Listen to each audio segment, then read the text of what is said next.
మాట్లాడుతున్నామా దేవుడితో? దేవుడితో సంభాషిస్తున్నామా? దేవుడితో ముచ్చటిస్తున్నామా? దేవుడితో అనుదినమున ప్రార్థిస్తున్నామా? ఆయన అంటున్నాడు, అయ్యా నేను బూడిద లాంటి వాడిని, బూడిద లాంటి వాడినయ్యా.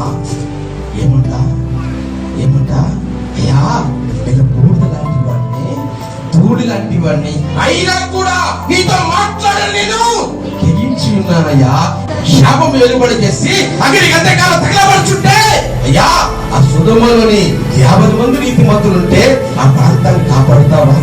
ఒకవేళ 40 మంది ఉంటే ఆ ప్రాంతాన్ని కాపాడుతావా? ఒకవేళ 30 మంది ఉంటే ఆ ప్రాంతాన్ని కాపాడుతావా?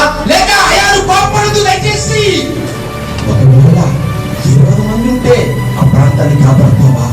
ఇంకా తల వంచి ఏం మాట్లాడాలో తెలియక అయ్యా లాస్ట్కి 10 మంది ఉన్నా ఆ ప్రాంతాన్ని కాపాడుతావా అని సవాలుకరంగా మాట్లాడుతున్నాడండి, తెగించి మాట్లాడుతున్నాడండి. నిజంగా ఆ తెగింపు కంటే ముందు తను ఎంత తగ్గించుకున్నాడు.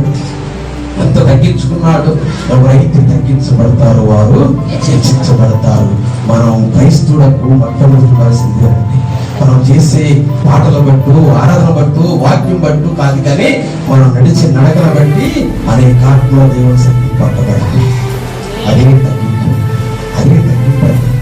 ఈరోజు నిజంగా చూడండి ఎంత ప్రార్థిస్తున్నాడు. అయ్యా 50 మంది ఉంటే కాపాడయ్యా, ఒకవేళ 40 మంది ఉంటే కాపాడయ్యా, ఒకవేళ 30 మంది ఉంటే కాపాడయ్యా, ఆఖరి 20 మంది 10 మంది ఉంటే కాపాడయ్యా అని ఎంతగానో పశ్చాత్తాపడుతున్నాడు, ఎంతగానో